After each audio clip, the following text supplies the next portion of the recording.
Baik, selamat pagi ya. Oke, jadi hari ini kita akan meneruskan yang kemarin. Jadi untuk materi hari ini itu adalah DHCP server, kemudian nanti access point, kemudian nanti kita tambah mail server.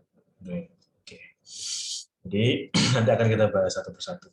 Baik, ini saya tampilkan yang pertemuan kemarin. Jadi yang pertemuan kemarin itu kita membahas web server, kemudian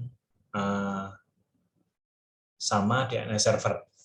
Jadi ini adalah web servernya, kita punya cisco.com. Kemudian nanti kita di sini juga ada web servernya yang namanya itda.ac.id. Kemarin sudah kita coba. Kemudian saya buat DNS servernya hanya satu ya. Jadi DNS servernya hanya satu ini. Kemudian PC-PC yang ada di sini, ini PC kosong dan PC 1 itu semuanya sudah dialamati gitu ya. Jadi sudah ada, kita lihat di sini gitu kan.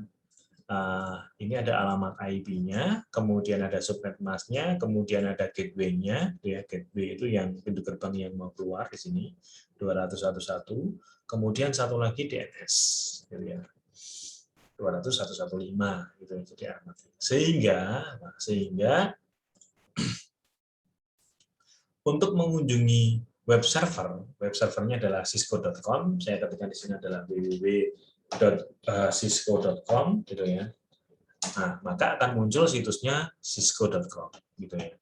Nah, karena apa? Karena www.cisco.com ini itu sudah tersimpan di DNS server gitu ya, dengan alamat IP 200.114. Jadi kalau misalkan dari sini kita mau mengunjungi cisco.com ya kita harus ke DNS dulu gitu ya untuk mencari bahwa cisco.com itu alamat IP-nya berapa tuh. Kemudian oh ternyata 200.114, maka dia akan lari ke 200.114. Baru dia akan dikembalikan ke PC yang melakukan request cisco.com. Ya, begitu juga kalau misalkan dia mau ke, kemarin ada dua ya, jadi www kemudian .itda.ac.id gitu kan. Nah, ini juga sama. Dia akan lari ke DNS dulu, kemudian dari DNS akan dikasih tahu bahwa itda.ac.id itu alamat IP-nya 200.3.3.2, makanya dia akan lari ke sini gitu ya. Kemudian dari sini nanti web servernya akan mengirimkan kembali berdasarkan requestan dari PC kosong. Gitu. Oke, saya kira dari sini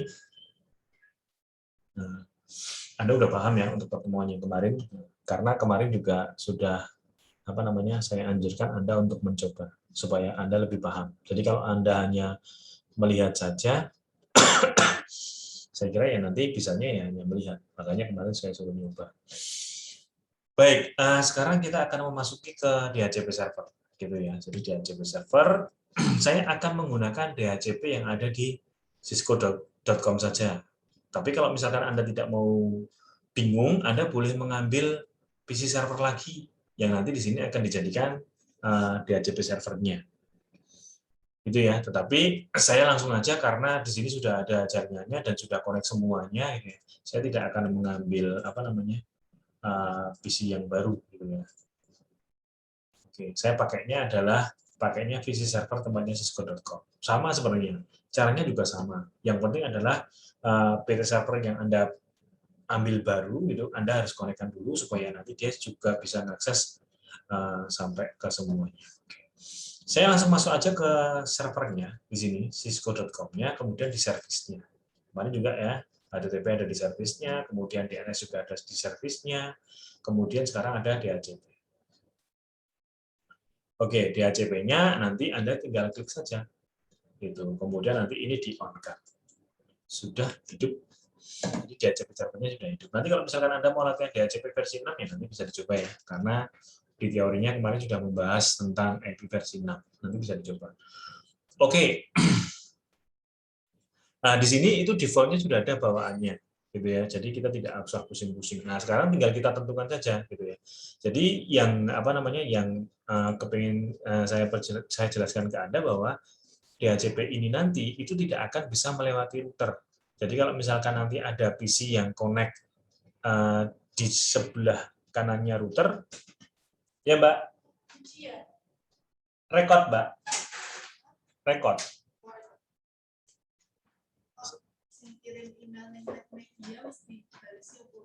Oh ya, Mbak Tiri ya, Mbak. Ya, Mbak. Oke. Itu ya. Jadi apa namanya? Bahwa DHCP itu dia tidak bisa melewati router. Oke, sekarang kita setting dulu di sini DHCP-nya. Ya, jadi untuk cisco.com-nya ini akan saya konfigurasi untuk DHCP-nya. Oke, jadi nanti saya pengen adalah komputer yang ada di sini, itu ya. Nanti yang connect sama switch itu nanti akan otomatis mendapatkan alamat IP yang nanti bisa connect sama satu jaringan dengan cisco.com, kemudian dengan PC kosong, kemudian dengan DNS server. Jadi satu jaringan. Kemudian kalau misalkan nanti posisinya ada di sini, di DHCP servernya, Anda bisa lihat diisi gateway-nya. Jadi untuk default gateway-nya itu nanti posisinya adalah di sini 200.111 karena nanti posisinya ada di jaringannya di sini gitu ya. Oke, jadi nanti ini diisi 200.1.1.1. Kemudian untuk DNS servernya karena kita DNS servernya hanya punya satu, nanti DNS servernya juga diisi ini. Oke, 200.1.1.5 gitu. Jadi nanti siapapun PC ataupun laptop itu nanti yang akan merequest alamat IP ke DHCP servernya di sini, itu nanti akan mendapatkan default gateway-nya 200.111, kemudian untuk DNS servernya juga 200.115. Itu ya.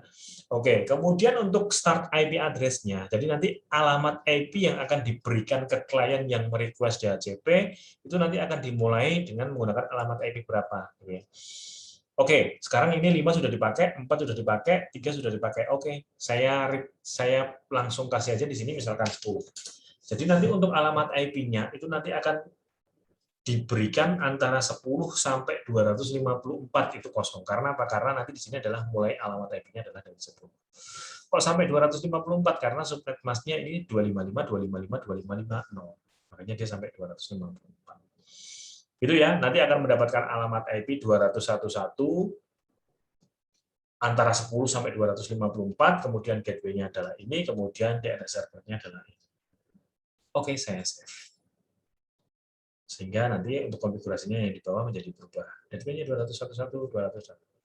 Oke, selesai. Hanya seperti itu aja untuk mengkonfigurasi DHCP server. Tetapi ini di pakai tracer. Nanti kalau misalkan di di realnya nanti Anda bisa masuk ke mata kuliah administrasi jaringan komputer. Oke, saya tutup. Nah, sekarang saya ngambil PC satu di sini. Saya konekkan. Oke. Jadi kalau dengan adanya DHCP server seperti itu, Anda tidak usah bingung-bingung. Ini alamatnya mau dikasih berapa ya? Alamatnya mau dikasih berapa ya? Subnet mask-nya dikasih berapa ya? Gateway-nya dikasih berapa ya? DNS server-nya dikasih berapa ya? Tidak usah bingung-bingung. Karena apa? Karena nanti seluruh alamat IP-nya, seluruhnya yang ada di sini ya, baik IP-nya, subnet mask-nya, gateway-nya, DNS-nya nanti akan dikasih alamat IP dari DHCP. Tapi kita tunggu dulu supaya di sini adalah hijau, supaya dia connect dulu. Kalau dia nggak connect, nanti dia tidak akan mendapatkan alamat IP karena nggak connect. Oke, sekarang sudah hijau, maka dia sudah connect. Sekarang kita request DHCP-nya, jangan yang statik, karena kita akan mendapatkan alamat IP dari DHCP-nya. Ya kita klik saja, nanti dia akan melakukan request. Nah, setelah itu nanti DHCP request-nya sukses. Dia akan mendapatkan alamat IP 201.1 dan sebagainya. Ini gateway-nya 1155. Oke, sekarang kita cek aja dengan menggunakan IP config supaya Anda yakin. IP config, karena ini adalah alamat IP yang sudah terimplementasi ya. Oke, 210 gitu ya, 255, ini satu, gateway-nya pakai ini ya. Default gateway-nya 201.1.1. Oke, DNS-nya nggak kelihatan, saya pakainya adalah IP config sendiri.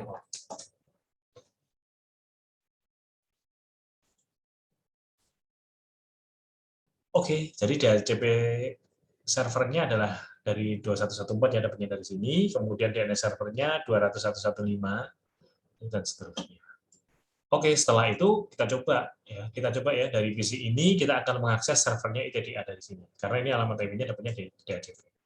Dari sini kemudian kita coba www.itda.ac.id.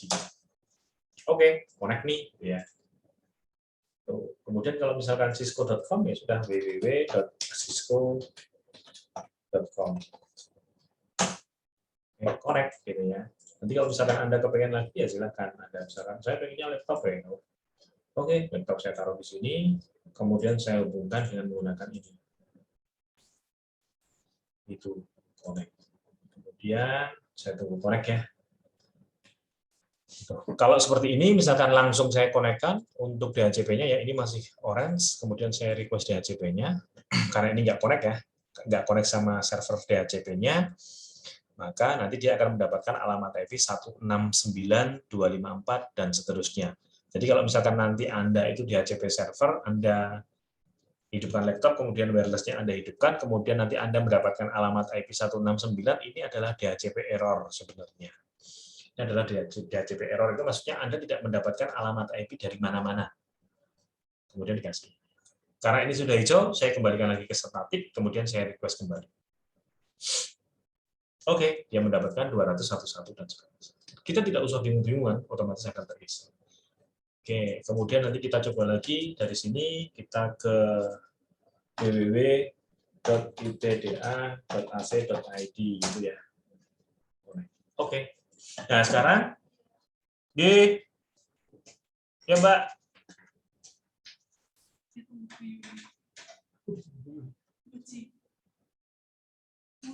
Oh iya. Oh iya Mbak. Oh iya ya lari aku.